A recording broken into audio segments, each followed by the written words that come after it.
Dr. Angelou has asked, thank you. we have an award for her, and she has asked that we present it in the beginning, before her presentation ends. And so we would like to present her with this African statue with a globe of the world, the mother and a child, because we feel like you've mothered so many. And it reads, presented to living legend, Dr. Maya Angelou, a contemporary poetic force through which caged cultures learn colorful life lessons and progressive ideals delivered through a beautiful bird's song. Presented by the University of Delaware, the Center for Black Culture, Black History Month 2013.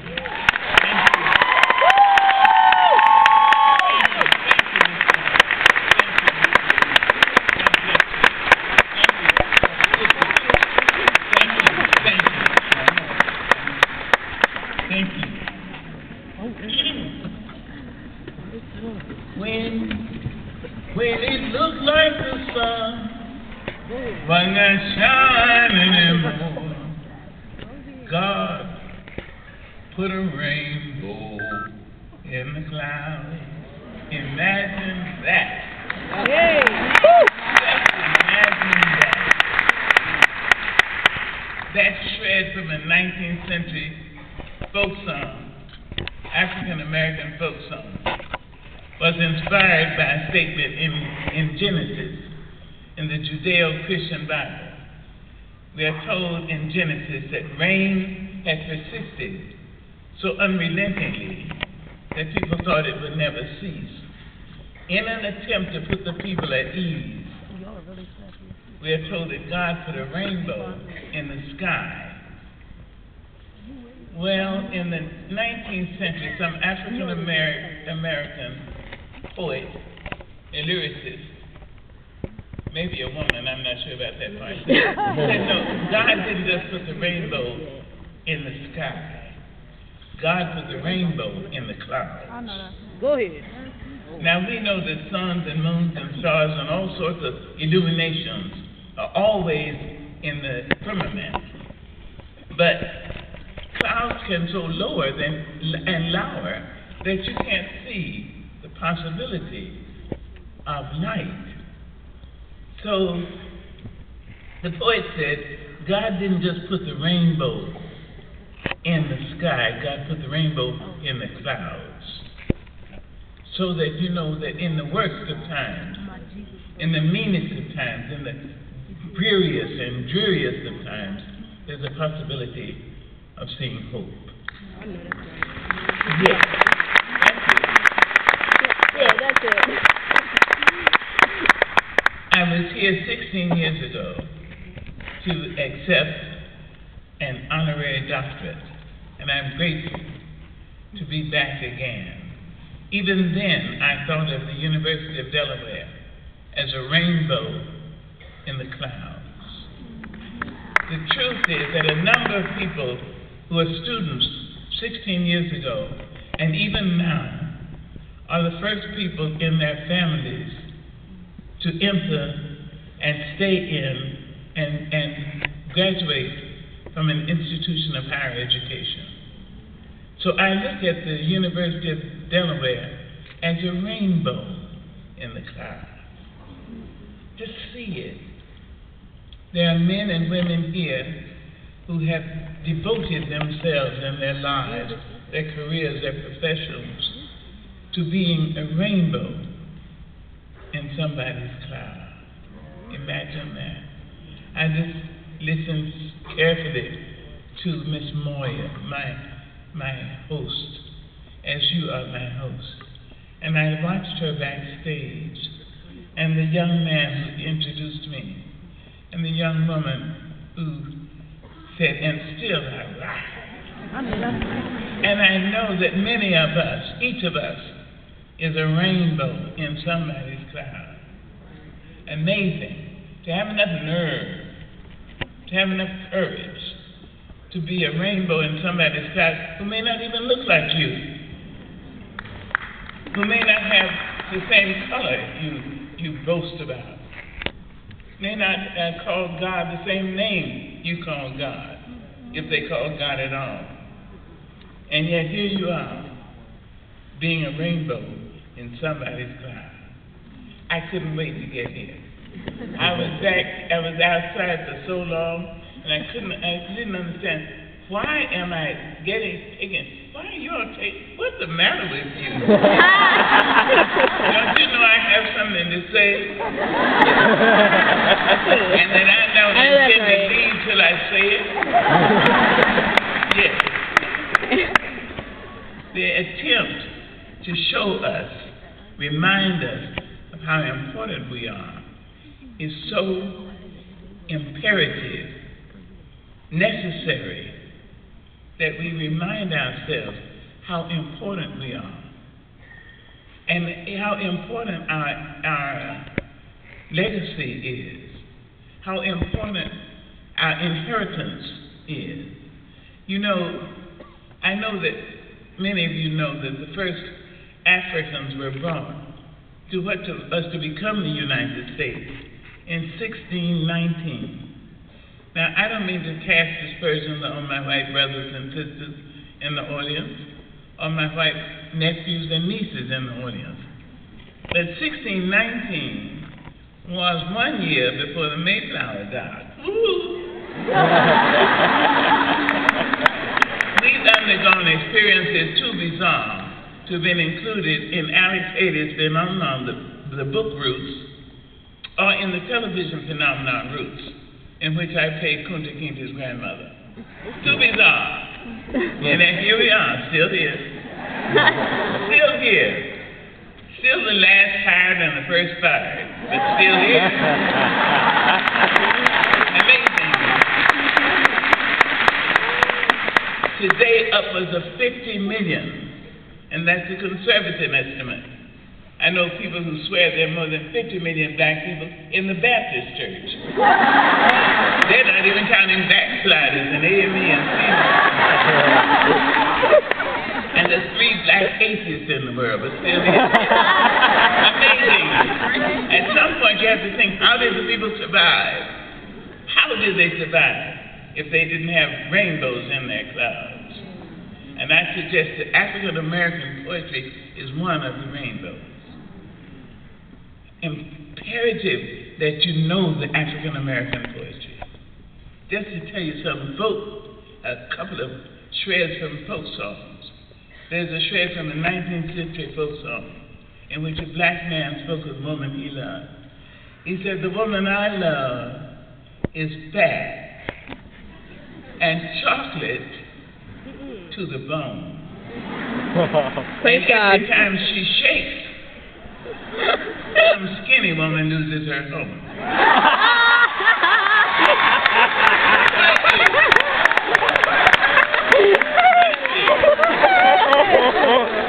There's a shred again, a 19th century folk song, in which a black woman spoke of the man she loved. This shred, Mr. W.C. Handy loved this shred of this folk song so much, he put it into his 20th century blues. The black woman said, he's blacker than midnight. He's like flags of truce. He's the finest thing in the whole St. Louis. They say the blacker the berry.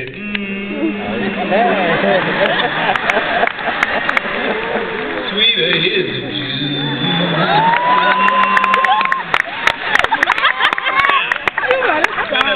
Society is telling you know, you're nice, but it doesn't come out, you know. Your hair and everything, it doesn't come out. And, you need something to tell you, not only are you all right, you're just right. Magnificent. So I look at the African American poetry.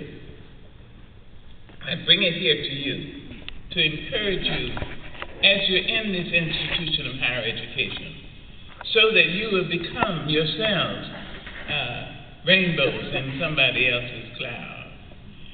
Go to the librarian tomorrow and use whatever appellation you all have agreed upon, Mr., Mrs.,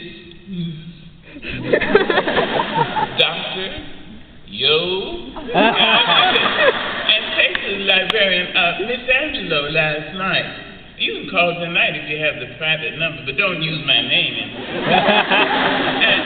Say, Miss Angelou mentioned some African American poets, and she suggested that I know who they are. Will you help me? Don't expect any immediate response. So many years will have passed since she or he has been asked to utilize his expertise. You'll have about 3 minutes of it. But when the librarian is over her shot, he or she will search throughout the state to satisfy your request. You need to know Paul Laurence Dunbar. You need Mr. Dunbar. Now, mind you, he's my favorite poet, but on the other hand, I'm fickle. And in the next 15 minutes, I'll say somebody else's name, but never mind. Mr. Dunbar wrote in standard English and in the English of the plantation. He was the child of former slaves. Mr. Dunbar wrote in the late 1800s a poem, A Black Man Speaking to His Son. I love this poem because I know that a larger society has told black men, you don't really look after your children. You run away. You leave your children to be raised by mothers alone or nobody. The truth is, people are hardly ever strong enough to be greater than the propaganda brooded about them. So sometimes they believe that to be so. And so they do that. Here's Paul Laurence Dunbar's poem. This is his poem, A Black Man Speaking to His Son. Little brown baby with sparkling eyes, come to your papa, sit on his knee. What you been doing, sir? Making sand pies? Look at that bib, you as dirty as me. Look at them hands. That's molasses I get. Come here, Miranda, clean off his hands. Boy, the bees are gonna get you and eat you up yet, being so sticky and sweet. Goodness land. Little brown baby with sparkling eyes, who's Papa's darling? Who's Papa's child? Who is it never once tries to be cross or to lose that smile? Where did you get them teeth? Boy, you a scam. Where did the dimples come from in your chin?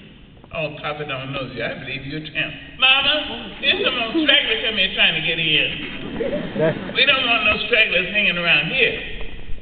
Let's give him way to the big booger man. I know he's hanging around here somewhere. Booger man, come in the door.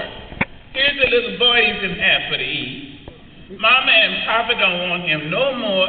Just gobble him up. From his head to I knew that would make you hug me up close. You go away, old booger, you shouldn't have this boy. He ain't no straggler, no stranger. Of course, he's Papa's darling. And sweetheart, enjoy it. Come to your pallet, baby. Go to your ease. Papa wish you could stay just a babe on his breast. Your little brown baby with sparkling.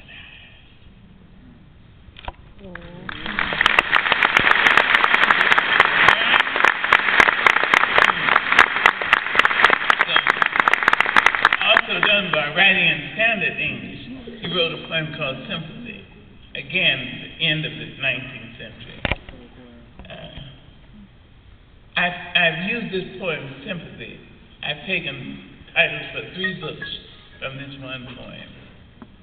I know what the caged bird feels on me when the sun is bright on the upland slopes, when the wind blows soft through the springing grass and the river floats like a sheet of glass, when the first bird sings and the first bud opes and the faint perfume from its chalice steals. I know what the caged bird feels. I know why the caged bird beats its wing, till its blood is red on the cruel bars. For it must fly back to its perch and cling, when it fain would be on the bough swing, and the blood still throbs in the old scars. It pulses again with a keener sting, I know why it beats its wings. And I know why the cage bird sings, honey. When its wings are bruised and its bosom sore, it beats its bars and would be free. It's not a carol of joy or glee, but a prayer that it sends from its heart's deep core, but a plea that upward to heaven it flings. Yeah, I know why the cage bird sings. God, I